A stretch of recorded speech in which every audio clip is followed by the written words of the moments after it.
آج آخری حاضری ہے شہزادی کے حرم میں. جب ایام عزا اختتام تک ہوتے ہیں تو ہم شعر کی صورت میں کہتے ہیں کہ بچے جو اگلے برس ہم ہیں اور یہ غم پھر ہے چل بسے تو یہ اپنا سلام آخر.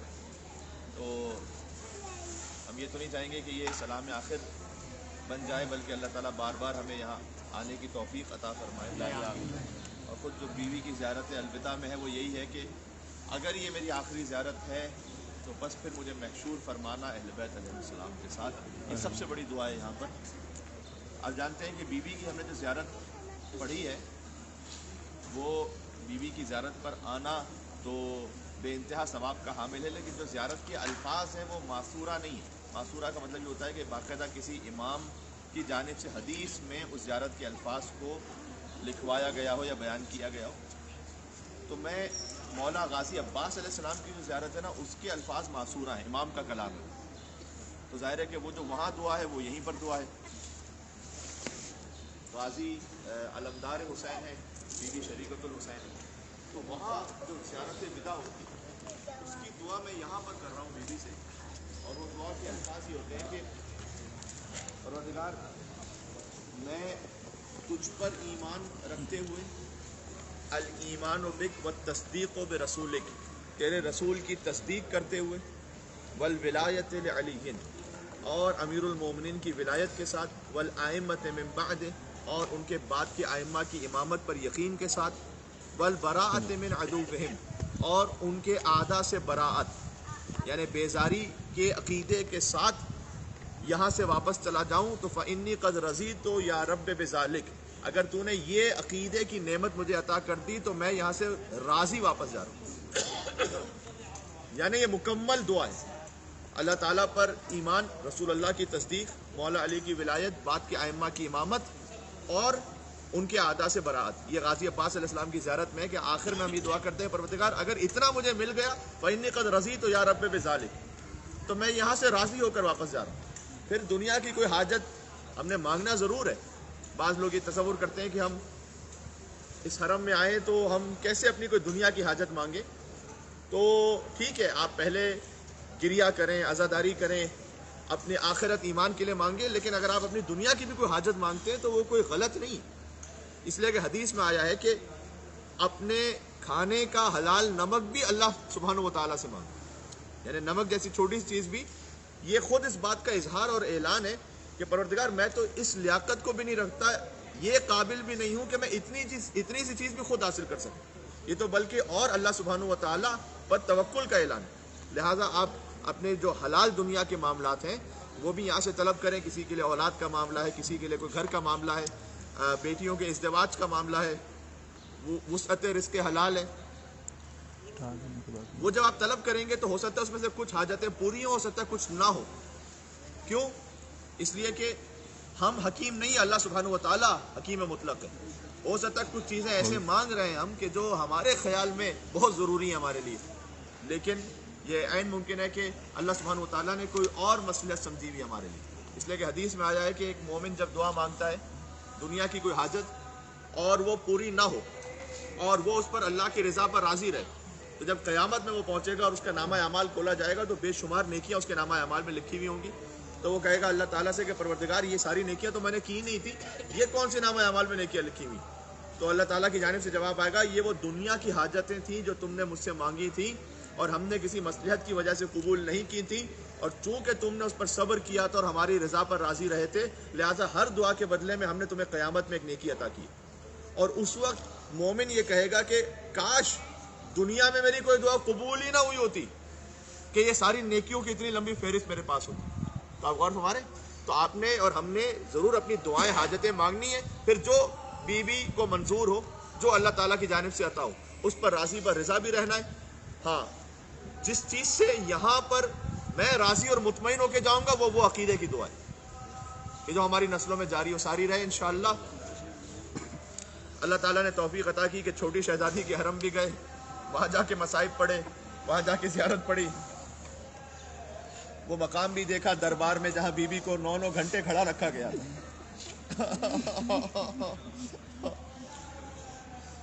یہاں کتنے ہی مومنین نے مجھ سے کہا کہ جب ہم پہلے دن یہاں آئے تھے تو ہم سوچ رہے تھے کہ 7 دن ماشاءاللہ بہت ہیں، کافی دن ہیں سیریا کی زیارت کے لیے، لیکن کہتے ہیں آج آخری دن ایسا محسوس ہو رہا ہے کہ جیسے دن گزرتے چلے گئے، پتہ ہی نہیں چلا، اور اختتام پر دن آ گئے۔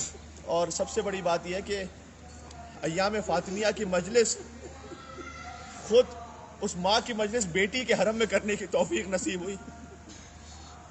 ہم نے ماں فاطمہ الزہرا پر گریہ کیا ہے بیٹی کے حرم میں۔ دنیا کا دستور بھی یہ ہے کہ اگر ماں کا انتقال ہو جائے تو سب سے پہلے پرسہ بیٹی کو جا کر دیتے ہیں۔ تو یا بی بی زینب کبریٰ، آج آپ کی ماں کی شہادت کا دن گزرا ہے، ہم آپ کو پرسہ پیش کرتے ہیں، آپ یقیناً مغموم ہیں۔ اور جب یہی رات ہی کا کوئی منظر ہوگا نا کہ جب علی نے خاموشی کے ساتھ بی بی فاطمہ کو دفن کر دیا، اور جب مولا علی نے دفن کر دیا تو روایت کا مفہوم اس طرح سے ہے کہ مولا علی واپس آئے۔ اب رات کی تاریکی ہے، صرف چند لوگ ہیں، 7 لوگ کہے جاتے ہیں کہ جو جنازہ زہرا میں تھے، اتنی غربت کے ساتھ جنازہ تھا۔ میں آپ سے ایک بات کہوں، پنجتن پاک میں سے ہر جنازہ ہی غربت کا ہے۔ رسول اللہ کے جنازے میں چند لوگ تھے، لوگ ثقیفہ میں اپنی خلافت کا فیصلہ کر رہے تھے۔ بیوی کا جنازہ رات کی تاریکی میں تھا، شرکت کرنے والے نہیں تھے، بیوی نے خود وصیت بھی کر دی تاکہ قیامت تک کے لیے وہ جرم ان کے نامہ اعمال میں لکھا جائے کہ کچھ لوگوں سے بیوی ناراض تھی، اتنی ناراض تھی کہ اپنے جنازے میں آنے کی اجازت تک نہ دی۔ مولا علی کا جنازہ آپ کیا جانتے ہیں کہ وہ بھی اتنی مخفی طریقے سے تھا کہ چھٹے امام کے زمانے تک تو پتہ ہی نہیں تھا کہ مولا علی کو دفن کہاں کیا گیا ہے، اس لیے کہ خوارج نے یہ کہا تھا کہ اگر ہمیں علی کی قبر پتہ چل جائے تو ہم علی کی قبر کھود کر لاشاں نکالیں گے، بے حرمتی کریں گے۔ لہذا ابتدا میں کوفہ کے لوگ تھے، اس کے بعد مولا علی نے وصیت کی تھی کہ جب کوفہ سے باہر نکل کے نجف کی طرف جنازہ جا رہا ہو تو میرے جنازے کو اونٹنی پر رکھ دینا، وہ جنازہ چلتا رہے گا، جہاں اونٹنی رک جائے وہیں تابوت اتار دینا، وہاں پر ایک قبر آمادہ ہوگی اور ساتھ میں حضرت آدم حضرت نوح کی قبر ہوگی، وہیں میرے ساتھ مجھے دفن کر دینا۔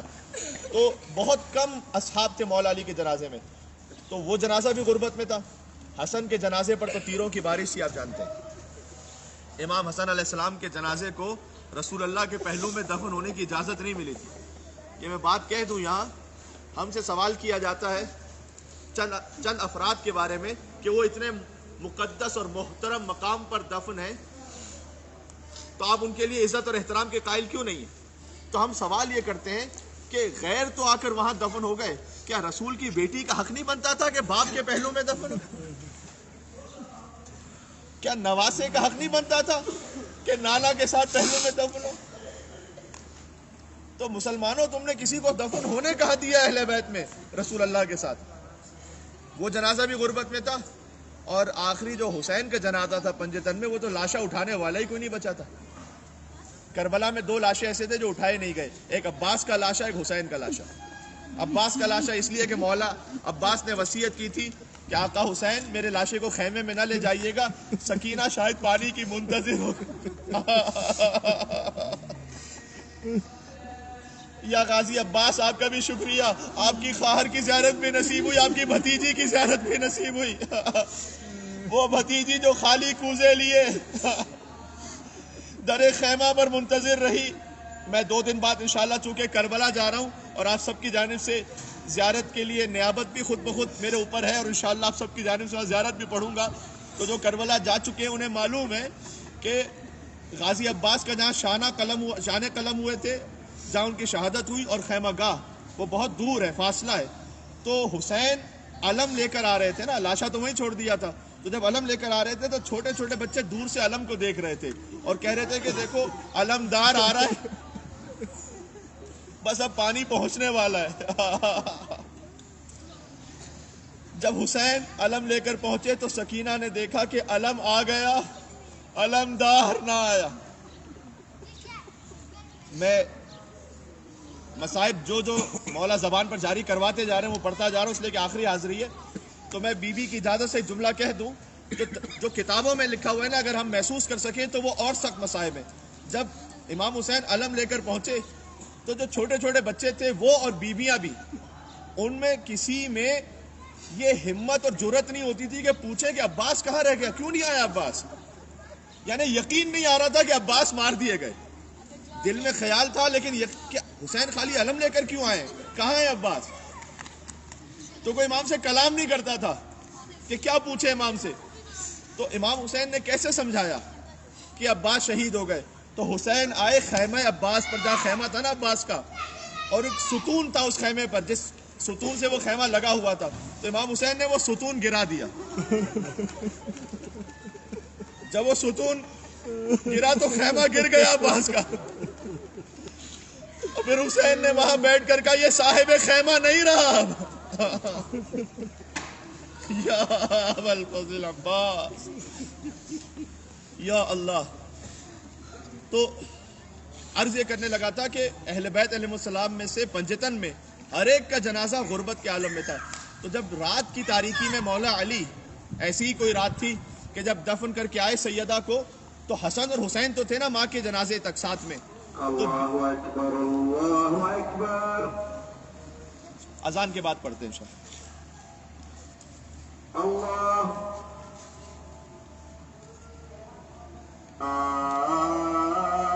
اکبر.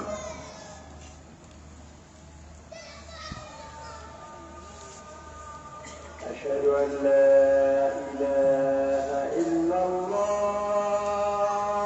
اشہد ان لا الہ اشہد ان لا الہ الا اللہ.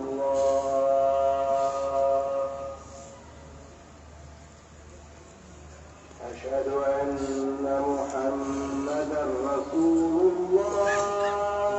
صلی علی محمد وعلی محمد. اشہد ان محمدا رسول اللہ. حی علی الصلاة.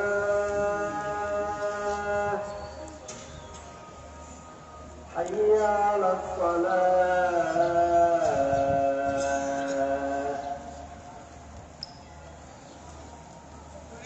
حی علی الفلاح.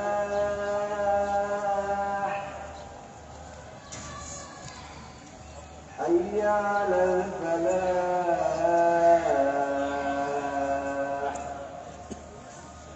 اللہ اکبر, اللہ اکبر.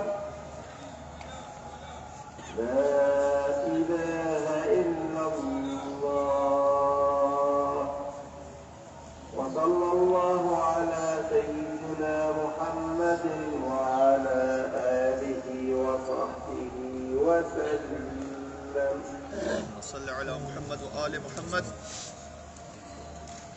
تو جب بی بی فاطمہ الزہرا کو دفن کر کے واپس پہنچے مولا علی علیہ السلام, تو میں نے یہ کچھ بزرگ معتبر علماء سے مصائب سنے ہوئے ہیں جو اب آگے سنا رہا ہوں آپ کو, کہ بی بی زینب اس وقت 5 برس کی جو تھیں, تو انہوں نے سوال کیا کہ بابا آپ ماں کو دفن کر کے تو آ گئے, لیکن زینب کو اب ساتھ لے کے چلے قبر ماں پر.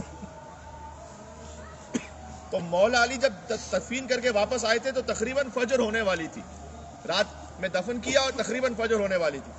تو مولا نے کہا کہ بیٹی فجر کا وقت قریب قریب آنے والا ہے, اب لوگ اپنے گھروں سے باہر نکلیں گے, تو ایسا کرو کہ دن گزرنے کا انتظار کرو. تو فجر کا وقت آیا, دن گزرا پورا, شاید کسی نے کسی شے کا اتنا انتظار نہ کیا ہوگا جتنا بی بی زینب نے اس دن کے گزرنے کا انتظار کیا. جب مغرب کا وقت آیا تو کہا کہ بابا اب چلے ماں کی قبر پر, کہ اب بھی کچھ چہل پہل ہے باہر, کیونکہ قبر زہرا کو پوشیدہ رکھنا تھا نا, تو اب کچھ چہل پہل ہے باہر, ایسا کرو آدھی رات کا انتظار کرو. اور جب اگلی آدھی رات آ گئی تو پھر خانہ زہرا سے علی زینب کو لے کر چلے. یا اللہ, ساتھ میں حسن اور حسین تھے, اور جب چلتے چلتے ایک مقام پر پہنچے, اللہ جانے یہ زبان حال ہے یا واقعاً روایت کا اسی طرح سے حصہ ہے, کہ بہرحال امام حسن اور امام حسین علیہ السلام کچھ چراغ ہاتھ میں لے کر قبر زہرا پر وہ چراغ چاہے کچھ دیر کے لیے صحیح رکھنا چاہتے تھے, کہ وہ چراغ وہاں پر تھے. کوئی روشنی تھی ایسی کہ مولا علی علیہ السلام نے اتنا طے ہے کہ حسن اور حسین سے کہا کہ بیٹا چراغوں کو بجھا دو, اس لیے کہ اب زینب آ رہی ہیں یہاں پر. کوئی بھولا بھٹکا مسافر گزر جائے اور اس کی نگاہ کہیں بی بی زینب کے چہرے اقدس پہ نہ پڑ جائے. میں ہاتھوں کو جوڑ کے عرض کروں گا، اے مولا آپ نے 5 برس کی بیوی کا بہت حجاب بچایا. مدینہ میں رات کی تاریکی میں لے گئے، چراغوں کو بھی بجھا دیا گیا. کہیں ایسا نہ ہو کوئی دور سے بھی بی بی زینب کے قد و قامت کو دیکھ لے. بس جب بی بی روز روشن بے مقنع و چادر کوفہ اور شام کے بازاروں میں پہنچی تو ایک وقت ایسا آیا کہ جب منزل اتنی سخت تھی کہ بی بی زینب نے اپنے بابا کے اس غیرت کے اس واقعے کو یاد کیا. لہٰذا اسی مقام سے بی بی نے نجف کا رخ کر کے کہا کہ بابا آپ تو مدینہ میں مجھے رات کی تاریکی میں ماں کی قبر پر لے جاتے تھے، آج روز روشن ہے، زینب بے مقنع و چادر ہے، منادی کی بہت سی ندائیں ہیں. اس لیے کہ ایک محلہ ایسا بھی آیا تھا جہاں یہ کہہ رہے تھے کہ یہ خوارج ہیں. یزیدی کہتے تھے بی بی زینب کے لیے کہ یہ خوارج کی بہنیں ہیں اور ہم نے خارجی کو مار دیا ہے. کہیں کہتے تھے یہودیوں کے محلے میں کہ یہ علی کی بیٹیاں ہیں، وہ علی کے جس نے تمہارے باپ داداؤں کو خیبر میں مارا تھا. اور آخری جملہ یہ کہ سیدہ کا جنازہ اٹھ تو گیا، لیکن کچھ جنازے تاریخ میں ایسے ہیں جو بڑی غربت میں اٹھے ہیں. ایک سیدہ کا جنازہ رات کی تاریکی میں، ایک سیدہ کی پوتی کا جنازہ زندان شام میں ایسے اٹھا کہ جنازہ اٹھانے والا کون ہوتا؟ غسالہ فریاد کرتی ہوئی باہر آئی، اس بچی کو کتنے تماچے مارے گئے تھے، اس کا خون بھرا کرتا اس کے جسم سے الگ نہیں ہوتا. یہاں تک کہ سجاد نے بندے ہاتھوں کے ساتھ اپنی بھتیجی کو زندان شام نے دفنا دیا جہاں آج زری موجود ہے. آپ وہاں پر زیارت کرتے ہیں بی بی کی قبر کی. یا شہزادی زینب ہمارا آخری سلام قبول کیجئے گا، ہم یہاں سے رخصت ہو رہے ہیں، لیکن اپنی یادیں اور اپنا دل یہی چھوڑ کر جا رہے ہیں.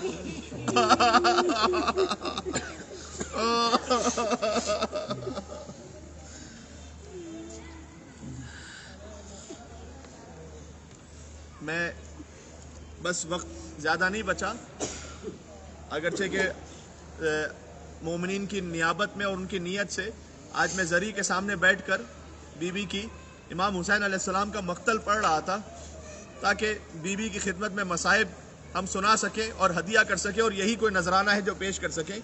تو وہ پورا مقتل تو میں نہیں پڑھوں گا، لیکن یقیناً بی بی راضی ہوں گی کہ اگر میں اس میں 2 جملے یہ کہہ دوں کہ خود مقتل کربلا میں بیان یہ ہے کہ جب بی بی زینب آخری موقع پر خیمے سے باہر آ گئی تھی تو شمر زور سے حسین کے سینے پر بیٹھ گیا تھا.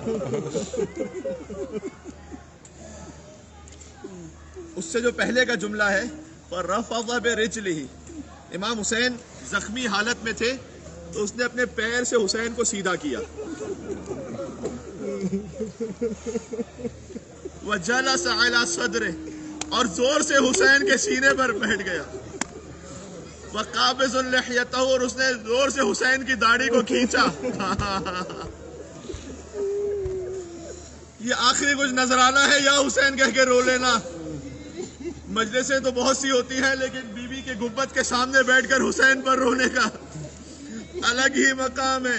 اس لیے کہ امام رضا نے فرمایا ہے کہ اگر کوئی اتنا رو جائے کہ اس کے آنسو بہتے ہوئے رخسار تک آ جائیں تو غفر اللہ کل ذنب البتہ، اللہ تعالیٰ اس کے گناہوں کو ایسے معاف کر دیتا ہے کہ صغیراً کان ام کبیراً، قلیلاً کان ام کثیراً، چاہے قلیل ہو یا کثیر ہو، صغیرہ ہو یا کبیرہ ہو.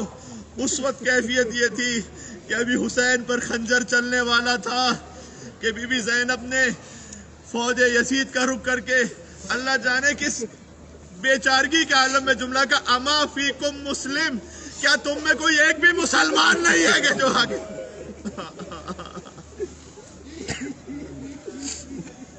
وَسَيَعْلَمُ الَّذِينَ ظَلَمُوا عَلَى مُحَمَّدٍ أَيَّ مُنْقَلَبٍ يَنْقَلِبُونَ.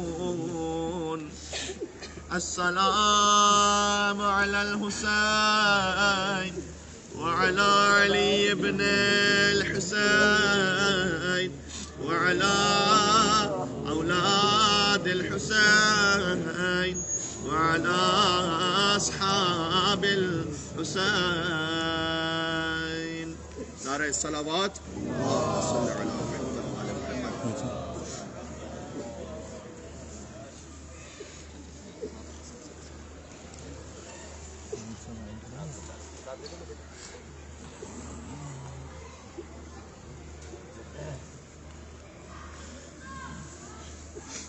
آپ سب کی جانب سے زیارت وداع جو اس کتاب کے پیج نمبر 523 پر لکھی ہوئی ہے.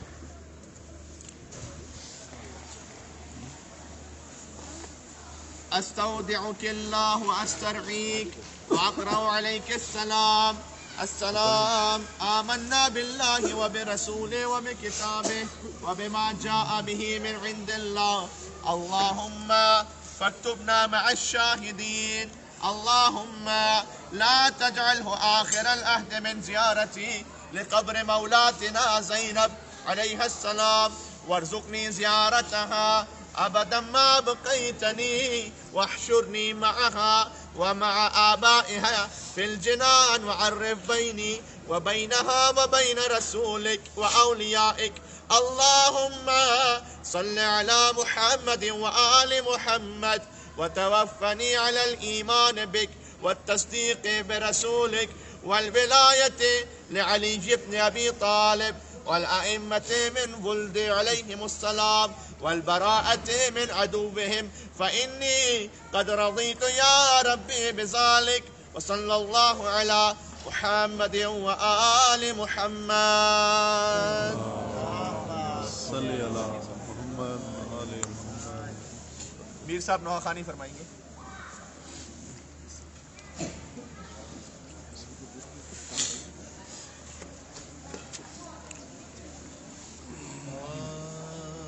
آج بھی زینب کی آتی ہے صدا بھائی،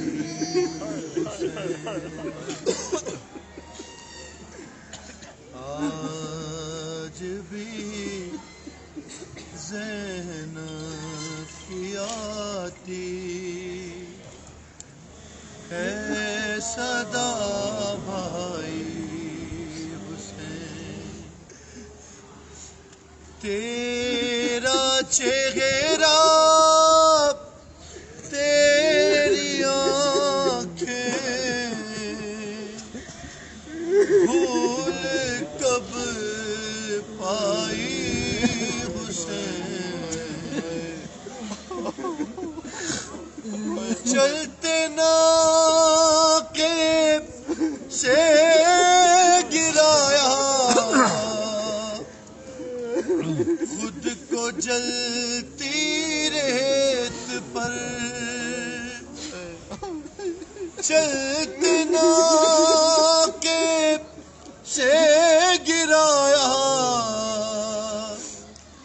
خود کو جلتی ریت پر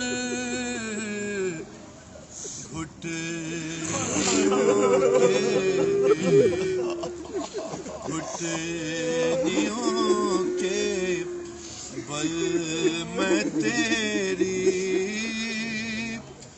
لاش تک آئی حسین. کون تھا جو مرنے والوں میں نہیں تھا خوبرو؟ ارے بھولنے بیٹھی تو کس کس کی نہ یاد آئی حسین. بس میں گھبرائی تھی خنجر تجھ پہ چلتا دیکھ کر، بس میں گھبرائی تھی خنجر تجھ پہ چلتا دیکھ کر پھر کسی مشکل میں گھر کر میں نہ گھبرائی حسین، ہاتھ میں پوجے لیے سب آسماں تکتے رہے، ابر نے ایک بوند پانی کی نہ برسائی حسین،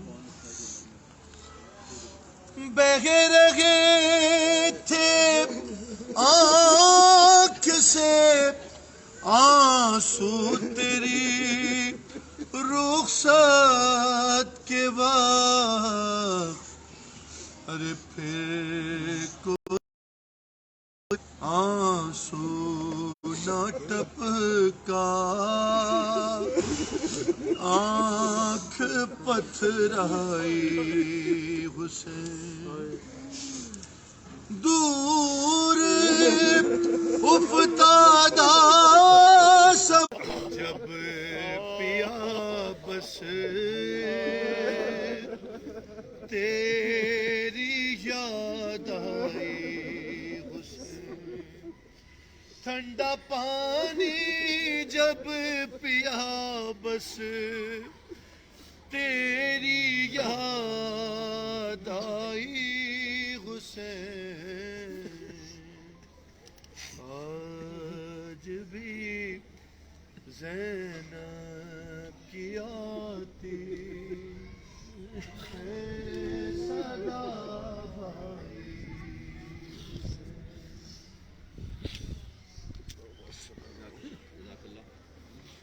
سامرہ کے ایک عارف نے یہ کہا کہ جب ان کی وہاں امام سے ملاقات ہوئی تو امام زمانہ علیہ السلام نے فرمایا کہ میری پھوپھی زینب کے مصائب پڑھ کر میرے ظہور کی تعجیل کی دعا مانگو۔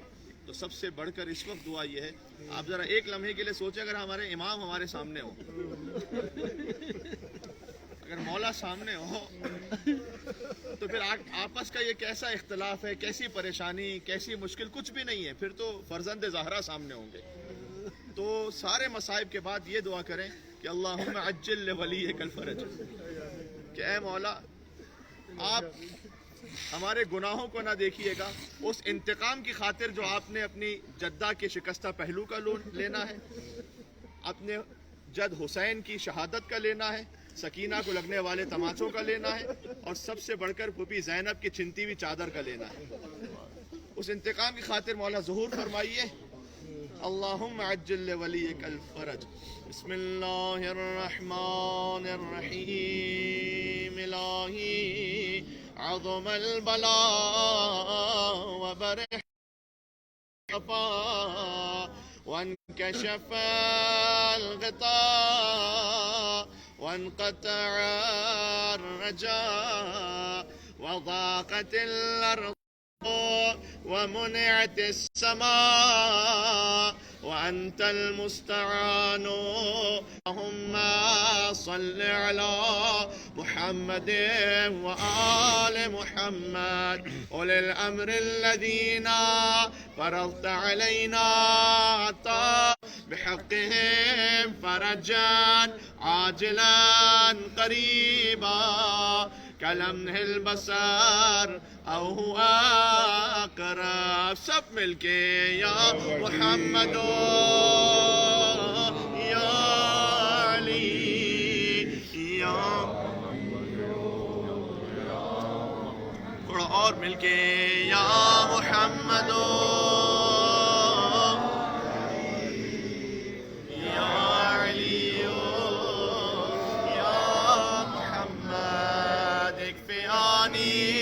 فإنكما كافيان وانصراني فإنكما ناصران، يا مولانا يا صاحب الزمان يا مولانا يا صاحب الزمان الغوث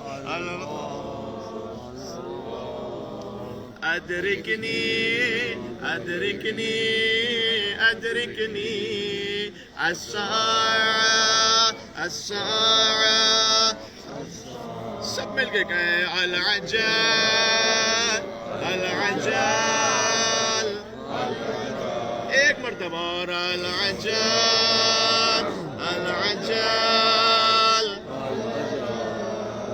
یا ارحم الراحمین بحق محمد وآلہ الطاہرین